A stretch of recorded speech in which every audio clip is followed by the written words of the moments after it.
ಗೃಹಲಕ್ಷ್ಮಿ ಯೋಜನೆಯ ಮತ್ತೊಂದು ಅಪ್ಡೇಟ್ಗೆ ಎಲ್ಲರಿಗೂ ಸ್ವಾಗತ. ನಾನು ನಿಮ್ಮ ಪ್ರೀತಿಯ ಶಿವು. ಇವತ್ತಿನ ಒಂದು ವಿಡಿಯೋದಲ್ಲಿ ಗೃಹಲಕ್ಷ್ಮಿ ಯೋಜನೆಯ ಪೆಂಡಿಂಗ್ ಅಮೌಂಟ್ಗೆ ಸಂಬಂಧಪಟ್ಟಂತೆ ಈಗ ಒಂದು ಭರ್ಜರಿ ಗುಡ್ ನ್ಯೂಸ್ ಬಂದಿದೆ. ಅದರ ಬಗ್ಗೆ ನಾವು ಈ ವಿಡಿಯೋದಲ್ಲಿ ಇನ್ಫಾರ್ಮೇಷನನ್ನು ತಿಳ್ಕೊತಾ ಹೋಗೋಣ. ವಿಡಿಯೋವನ್ನ ಸ್ಟಾರ್ಟ್ ಮಾಡ್ತೀನಿ. ಅದಕ್ಕಿಂತ ಮೊದಲು ನೀವಿನ್ನೂ ನಮ್ಮ ಚಾನೆಲನ್ನು ಸಬ್ಸ್ಕ್ರೈಬ್ ಮಾಡದೆ ಇದ್ರೆ ಈ ಕೂಡಲೇ ಸಬ್ಸ್ಕ್ರೈಬ್ ಮಾಡ್ಕೊಳ್ಳಿ ಮತ್ತು ಲೈಕ್ ಮಾಡಿ. ಸೊ ಈಗ ನಾವು ಇನ್ಫಾರ್ಮೇಷನನ್ನು ತಿಳ್ಕೊತಾ ಹೋಗೋಣ. ಸೊ ಇವತ್ತು ಅಂತಂದ್ರೆ ದಿನಾಂಕ 1/5/2025 ಇವತ್ತು ಗೃಹಲಕ್ಷ್ಮಿ ಯೋಜನೆಯ 19ನೇ ಕಂತಿನ ಹಣವನ್ನ ಬಿಡುಗಡೆ ಮಾಡಲಾಗ್ತಿದೆ ಅಂತ ಹೇಳಿ ಈಗ ಇನ್ಫಾರ್ಮೇಷನ್ ಅನ್ನ ತಿಳಿಸಿರ್ತಕ್ಕಂಥದ್ದು.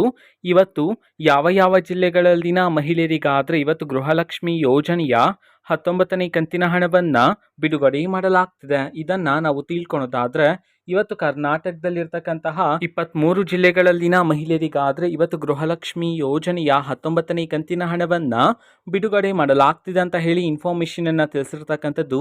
ಸೊ ಈಗ ನಾವು 23 ಜಿಲ್ಲೆಗಳ ಹೆಸರನ್ನ ತಿಳ್ಕೊತಾ ಹೋಗೋಣ. ಸೊ ಮೊದಲಿಗೆ ಕೊಪ್ಪಳ, ಕೋಲಾರ, ಕಲಬುರಗಿ, ಕೊಡಗು, ಹಾಸನ, ಹಾವೇರಿ, ಗದಗ, ದಕ್ಷಿಣ ಕನ್ನಡ, ಧಾರವಾಡ, ದಾವಣಗೆರೆ, ಮಂಡ್ಯ, ಮೈಸೂರು, ರಾಯಚೂರು, ರಾಮನಗರ, ಶಿವಮೊಗ್ಗ, ಬೆಳಗಾವಿ, ಬಾಗಲಕೋಟೆ, ತುಮಕೂರು, ಉಡುಪಿ, ವಿಜಯಪುರ, ಉತ್ತರ ಕನ್ನಡ, ವಿಜಯನಗರ, ಯಾದಗಿರಿ.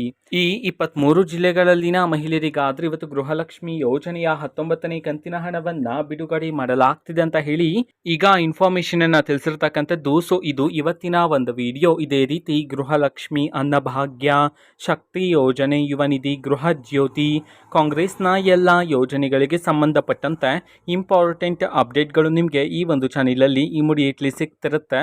ಅದಕ್ಕೋಸ್ಕರ ನೀವಿನ್ನೂ ನಮ್ಮ ಚಾನೆಲನ್ನು ಸಬ್ಸ್ಕ್ರೈಬ್ ಮಾಡದೆ ಇದ್ರೆ ಈ ಕೂಡಲೇ ಸಬ್ಸ್ಕ್ರೈಬ್ ಮಾಡ್ಕೊಳ್ಳಿ. ಸಬ್ಸ್ಕ್ರೈಬ್ ಮಾಡೋದ್ರ ಮುಖಾಂತರ ನಾನು ಯಾವುದೇ ವಿಡಿಯೋ ಹಾಕಿದ ತಕ್ಷಣ ನಿಮಗೆ ನೋಟಿಫಿಕೇಶನ್ ಸಿಗುತ್ತೆ. ಅದರ ಮುಖಾಂತರ ನೀವು ಬೇಗನೆ ವಿಡಿಯೋವನ್ನು ನೋಡ್ಬೋದಾಗಿರುತ್ತೆ ಮತ್ತು ಆ ವಿಡಿಯೋದಲ್ಲಿರುವ ಇನ್ಫಾರ್ಮೇಷನನ್ನು ನೀವು ತಿಳ್ಕೊಬೋದಾಗಿರುತ್ತೆ. ಮತ್ತೀಗ ನಾವು ಫೇಸ್ಬುಕ್ಕಲ್ಲೂ ಈಗ ವಿಡಿಯೋಸ್ಗಳನ್ನು ಅಪ್ಲೋಡ್ ಮಾಡ್ತಿದ್ದೀವಿ. ಫೇಸ್ಬುಕ್ ಚಾನೆಲ್ ಲಿಂಕನ್ನು ಡಿಸ್ಕ್ರಿಪ್ಷನ್ ಬಾಕ್ಸಲ್ಲಿ ಕೊಟ್ಟಿರ್ತೀನಿ, ಕ್ಲಿಕ್ ಮಾಡಿಬಿಟ್ಟು ಫಾಲೋ ಮಾಡಿ. ಓಕೆನಾ? So thank you, bye.